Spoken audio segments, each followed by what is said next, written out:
అందరికీ నమస్కారం. హిందూ లైబ్రరీకి స్వాగతం. ఆంధ్రప్రదేశ్ రాష్ట్రంలో సుబ్రహ్మణ్యేశ్వర స్వామి స్వయంభూగా వెలిసిన ఒకే ఒక ఆలయం తూర్పుగోదావరి జిల్లా బెక్కువోలులో ఉంది. రాజమండ్రి నుంచి 39, కాకినాడ నుంచి 31 కిలోమీటర్ల దూరంలో ఉంది ఆలయం.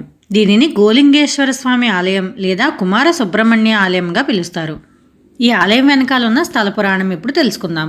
బిరుదాంకితుడు అనే రాజు ఈ ప్రాంతాన్ని పరిపాలిస్తున్న సమయంలో ఒక రైతు యొక్క ఆవు చక్కగా ఆరోగ్యంగా ఉన్నప్పటికీ కూడా ఇంటికి వచ్చిన తర్వాత పాలు ఇచ్చేది కాదు.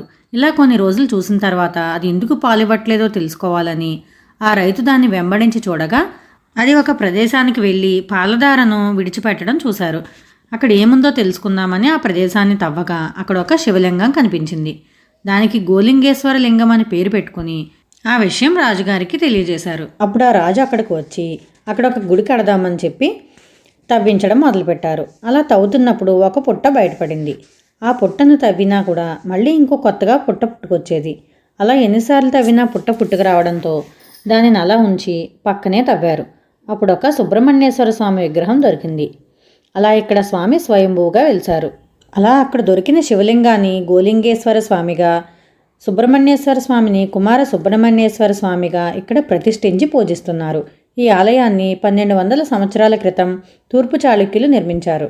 ఎంతో అద్భుతమైన శిల్పకళతో రాతితో నిర్మించబడిన ఆలయం మనకి ఇక్కడ కనిపిస్తుంది.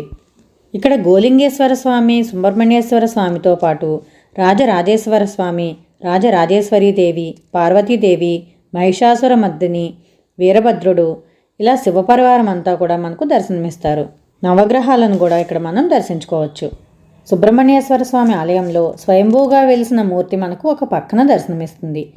ఇక తర్వాత ప్రతిష్ఠించబడిన మూల విరాట్ విషయానికి వస్తే నెమలితో సహా చెక్కబడిన సుబ్రహ్మణ్యేశ్వర స్వామి నిలబడి మనకు దర్శనమిస్తారు. భక్తులు తమ కుజగ్రహ దోషాలు, గ్రహపీడలు తొలగడానికి స్వామివారికి విశేషమైన అభిషేకాలు నిర్వహిస్తారు. వివాహం ఆలస్యం అవడం, సంతానం కలగకపోవడం లాంటి దోషాలు కూడా స్వామివారిని పూజిస్తే తొలగిపోతాయని భక్తులు ప్రగాఢంగా నమ్ముతారు. ఈ ఆలయానికి ఉన్న ఇంకొక ప్రత్యేకత ఏమిటో చూద్దాం.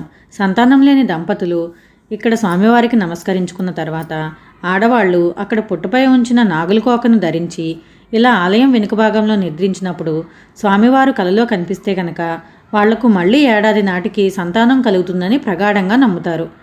సంతానం కలిగిన తర్వాత మరుసటి సంవత్సరం వాళ్ళు సంతానంతో సహా స్వామివారిని దర్శించుకుంటారు.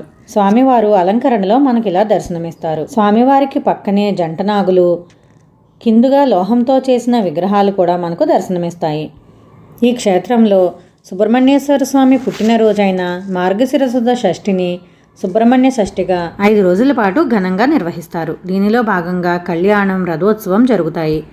ఈ వేడుకలకు రాష్ట్రం నలుమూలల నుంచి భక్తులు హాజరవుతారు. కాబట్టి ఇంత మహిమాన్వితమైన క్షేత్రాన్ని మీరు కూడా దర్శించి తరించండి. మరో వీడియోతో మళ్ళీ కలుద్దాం. సర్వే జన సుఖినో భవంతు.